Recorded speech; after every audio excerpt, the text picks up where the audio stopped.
Class 9 chapter 6 करन लगे ਆਪਾਂ lines and angles. ਇਹਦੇ ਬਾਰੇ ਅਸੀਂ ਸ਼ੁਰੂ ਤੋਂ ਹੀ ਫੈਮੀਲੀਅਰ ਆ। ਲਾਈਨ ਕੀ ਹੁੰਦੀ ਆ, ਐਂਗਲ ਕੀ ਹੁੰਦੇ ਆ, ਆਪਾਂ ਸੈਕੰਡ ਕਲਾਸ ਤੋਂ ਹੀ ਕਰਦੇ ਆ ਰਹੇ ਹਾਂ। ਇਹਦੀਆਂ ਜਿਹੜੀਆਂ ਬੇਸਿਕ ਟਰਮਸ ਆ ਉਹ ਤੁਹਾਡੀ ਬੁੱਕ ਦੇ ਉੱਪਰ ਆਲਰੇਡੀ ਦਿੱਤੀਆਂ ਆ। ਮੈਂ ਬੁੱਕ ਦੇ ਅਕੋਰਡਿੰਗ ਹੀ ਚੱਲੂੰਗੀ ਤੁਹਾਡੇ ਨਾਲ।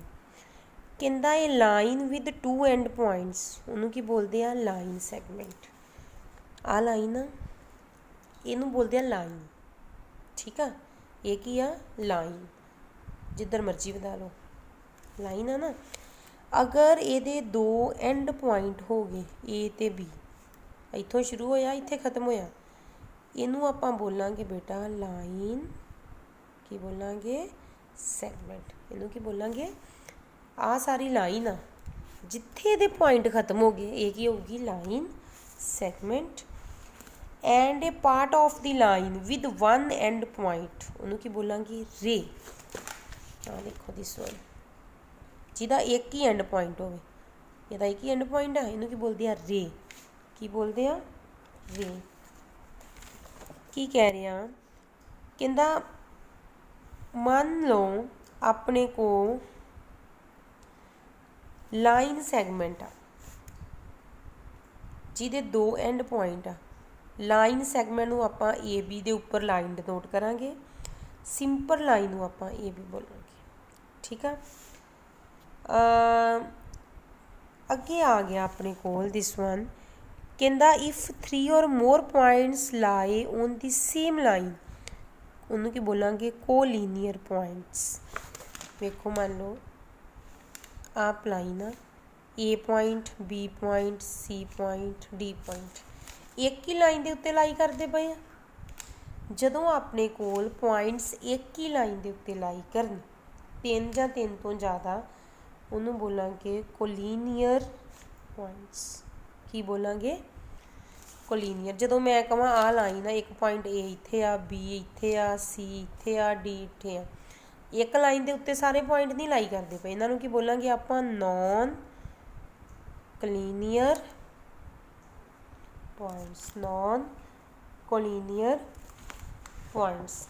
अगे आ गया साडे कोल एंगल। एंगल की हुंदा है?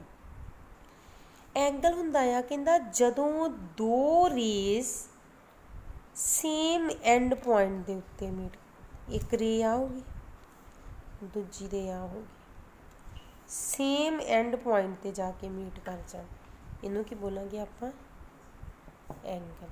की बोलांगे? एंगल। ਜਿਹੜੀਆਂ आ एंगल आ इनू बोलांगे आर्म्स। एंगल दियां की आ? आर्म्स। ठीक है, एंगल दियां दो की आ? आर्म्स। ठीक है, तो जेड़ा एंड पॉइंट आ दिस वन, जिथे जाके मीट करदियां पईयां, इनू की बोलांगे जी? वर्टेक्स। इन्हां की बोलांगे? वर्टेक्स। ये आ गया एंगल की हुंदा है। अगों साडे कोल आ गया कि एंगल्स दियां टाइप्स की हुंदियां है। ਆਪਾਂ ਕਰਦੇ ਰਹੇ ਹਾਂ ਛੋਟੀ ਕਲਾਸਾਂ ਵਿੱਚ ਐਕਿਊਟ ਐਂਗਲ ਹੁੰਦਾ ਨਾ। ਐਕਿਊਟ ਐਂਗਲ, ਐਕਿਊਟ ਐਂਗਲ ਕੀ ਹੁੰਦਾ ਆ? ਉਹ ਵਾਲਾ ਐਂਗਲ ਜਿਹੜਾ 0 ਡਿਗਰੀ ਤੋਂ ਵੱਡਾ ਹੋਵੇ, ਮੰਨ ਲਓ ਐਕਸ ਐਂਗਲ ਆ, ਠੀਕ ਆ, ਤੇ 90 ਡਿਗਰੀ ਤੋਂ ਕੀ ਹੋਵੇ? ਛੋਟਾ ਹੋਵੇ। 0 ਤੋਂ ਵੱਡਾ ਹੋਵੇ, ਠੀਕ ਆ, ਤੇ 90 ਡਿਗਰੀ ਤੋਂ ਕੀ ਹੋਵੇ? ਛੋਟਾ ਹੋਵੇ, ਇੱਧਰ ਤੱਕ। 0 ਤੋਂ ਲੈ ਕੇ 89.9 डिग्री तक ਜਿਹੜਾ एंगल आ वो की आ? Acute angle. सैकेंड आ गया अपने कोल राइट एंगल। ये तो बेटा सारिਆਂ ਨੂੰ ਹੀ पता आ। राइट एंगल की ਹੁੰਦਾ आ? बोलो 90 डिग्री का एंगल। ਜਦੋਂ एंगल कितने डिग्री का होवे? 90 का, एग्जैक्ट 90 का।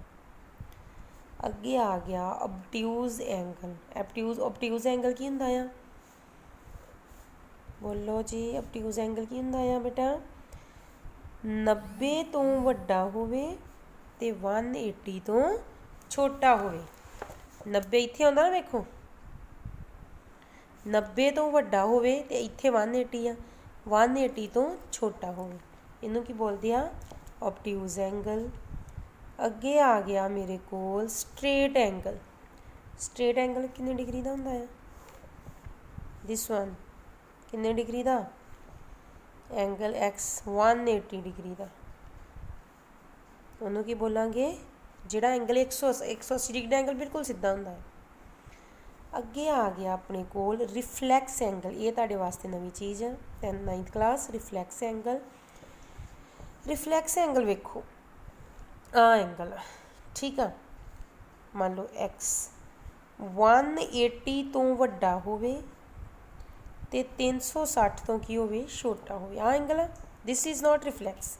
ਆ ਰਿਫਲੈਕਸ ਆ ਵਾਲਾ ਬਾਹਰ ਵਾਲਾ 180 ਤੋਂ ਵੱਡਾ ਹੋਵੇ ਠੀਕ ਆ ਤੇ 360 ਤੋਂ ਕੀ ਹੋਵੇ ਛੋਟਾ ਹੋਵੇ। ਉਹਨੂੰ ਕੀ ਬੋਲਾਂਗੇ ਆਪਾਂ ਰਿਫਲੈਕਸ ਐਂਗਲ। ਕੀ ਬੋਲਾਂਗੇ ਰਿਫਲੈਕਸ ਐਂਗਲ ਠੀਕ ਆ। ਇਹ ਕੀ ਆ ਟੀ। ਅੱਗੇ ਆਪਾਂ ਕੀਤਾ ਹੀ ਆਪਣੇ ਕੋਲ ਹੋਰ ਵੀ ਐਂਗਲਸ ਹੈਗੇ ਆ ਜਿਵੇਂ ਕੰਪਲੀਮੈਂਟਰੀ ਐਂਗਲਸ। ਕੰਪਲੀਮੈਂਟਰੀ ਐਂਗਲਸ ਕੀ ਹੁੰਦੇ ਆ ਆਪਣੇ ਕੋਲ ਸਮ ਆਫ ਟੂ ਐਂਗਲਸ ਇਜ਼ ਕਿੰਨੀ ਡਿਗਰੀ ਜਦੋਂ ਦੋ ਐਂਗਲਾਂ ਦਾ ਸਮ 90 ਡਿਗਰੀ ਹੋਵੇ 90 ਡਿਗਰੀ ਹੋਵੇ ਉਹਨੂੰ ਕੀ ਬੋਲਦੇ ਆ ਕੰਪਲੀਮੈਂਟਰੀ ਐਂਗਲਸ। ਅੱਗੇ ਆ ਗਿਆ ਜੀ supplementary angles.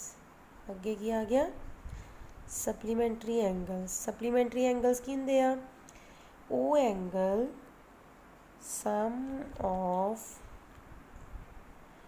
To angles is 180 degree.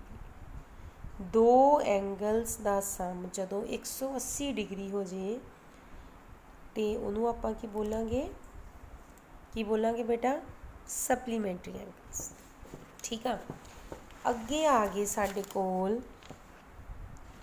ਇਹ ਆ ਗਏ 5 6 1 2 3 4 5 6 7 8th adjacent angles. Adjacent angles ਕੀ ਆ ਵੇਖੋ ਬੁੱਕ ਤੋਂ ਵੀ ਡੈਫੀਨੇਸ਼ਨ ਦੇਖ ਸਕਦੇ ਆ। Two angles are adjacent if they have a common vertex, common arm and non two common arms on different side of the common arm। देखो एक एंगल आ हो गया ठीक है। एक एंगल आ हो गया ਇਹਦਾ ਨਾਮ ਰੱਖ ਲਓ ए। ਇਹਦਾ ਨਾਮ ਕੀ ਰੱਖ ਲਓ B। ਉਹਨੇ ਲਿਖਿਆ A B C ਤੇ D। ਐਡਜੈਸੈਂਟ ਐਂਗਲਸ ਕੀ ਆ ਦੇਖੋ ਜੀ ਐਡਜੈਸੈਂਟ ਐਂਗਲਸ ਆ two angles are adjacent if they have a common vertex. Vertex angle ਦੋ ਆ ਵਰਟੈਕਸ ਇੱਕ ਹੀ ਆ ਕਾਮਨ ਵੀ ਹਾਂਜੀ ਕਾਮਨ ਆਰਮ ਇੱਕ ਆਰਮ ਕਾਮਨ ਆਰਮ ਕਾਮਨ ਆ ਨਾ ਇਹ ਦੋਵਾਂ 'ਚ ਐਂਡ ਦੋ ਨੋਨ ਕਾਮਨ ਆਰਮਸ ਆ ਤੇ ਆ ਕਾਮਨ ਨਹੀਂ ਆ। ਉਹਨੂੰ ਕੀ ਬੋਲਾਂਗੇ ਐਡਜੈਸੈਂਟ ਐਂਗਲਸ। A ਤੇ B ਦੋਵੇਂ ਐਂਗਲ ਕਿਹੜੇ ਆ ਐਡਜੈਸੈਂਟ ਐਂਗਲਸ। ਕਲੀਅਰ ਸਮਝਾਈ। ਅੱਗੇ ਆ ਗਿਆ ਲੀਨੀਅਰ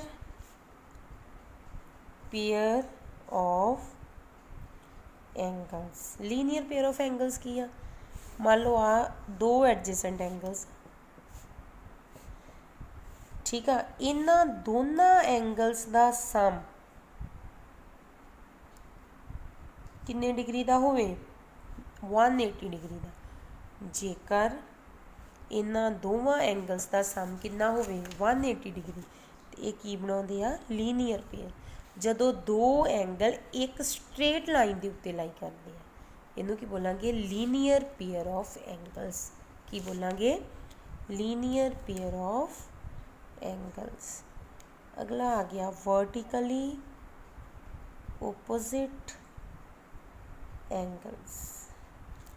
ਕਹਿੰਦਾ ਜਦੋਂ ਦੋ ਲਾਈਨਸ ਮੰਨ ਲਓ ਇੱਕ ਲਾਈਨ ਆ ਏ ਬੀ ਤੇ ਦੂਜੀ ਲਾਈਨ ਆ ਬੇਟਾ ਸੀ ਡੀ ਇੰਟਰਸੈਕਟ ਕਰਦੀਆਂ ਪਈਆਂ ਪੁਆਇੰਟ ਓ ਦੇ ਉੱਪਰ ਠੀਕ ਆ। ਤੇ ਜਿਹੜੇ ਓਪੋਜ਼ਿਟ ਐਂਗਲਸ ਆ ਵਰਟੀਕਲੀ ਓਪੋਜ਼ਿਟ ਸਾਹਮਣੇ ਵਾਲੇ ਏ ਮੰਨ ਲਓ ਆ ਚਾਰ ਐਂਗਲ ਆ ਬੀ ਸੀ ਤੇ ਡੀ ਠੀਕ ਆ। वर्टिकली ओपोजिट एंगल किहड़े होणगे, दो पेयर बन गए। एक पेयर की होगा अपने कोल एंगल ए ते एंगल सी का, सामने सामने वाले एंगल वर्टिकली। दूजा किहड़ा होगा, सैकेंड पेयर किहड़ा होगा बेटा, angle B and angle B. दो पेयर हो गए वर्टिकली ओपोजिट, दो लाइनां इंटरसैक्ट कर गई एक पॉइंट ते सामने सामने वाले पॉइंट, इन्हों की बोलांगे वर्टिकली ओपोजिट एंगल्स। ठीक है, अगे आ चीज़ सानू ऑलरेडी पता आ, इंटरसैक्टिंग लाइनस ते नॉन इंटरसैक्टिंग लाइनस किहड़ियां आ। इंटरसैक्टिंग लाइनस किहड़ियां आ, इंटरसैक्टिंग लाइनस बेटा किहड़ियां आ, दिस वन, जिहड़ियां कि एक पॉइंट ते जाके इंटरसैक्ट कर जान, मान लो ए बी ते सी डी। ते नॉन इंटरसैक्टिंग लाइनस किहड़ियां आ, नॉन इंटरसैक्टिंग लाइनस किहड़ियां आ, जिहड़ियां किसी भी पॉइंट ते जाके मीट ना करन, इन्हां नूं किहड़ियां लाइनस बोलांगे, फिर किहड़ियां लाइनां बोलांगे, पैरलर लाइनस। किहड़ियां लाइन बोलांगे, पैरलर लाइनस। क्लीयर, क्लीयर सारिਆਂ ਨੂੰ। ਇਹ कॉन्सैप्ट आ, इन्हां नूं चंगे तरीके नाल करना है, ये आउणगे ते तुहानूं सम आउणे, अदरवाइज सम नहीं जे आउणे ज्योमैट्री दे सम। अगों बेटा साडे कोल एक्सियम्स आ, इन्हां नूं तुसीं एज इट इज़ इन्हां दे रिजल्ट याद करने, अगों यूज़ होने आ। इफ ए रे stand on A line then the sum of two adjacent angles so formed is called 180 degree.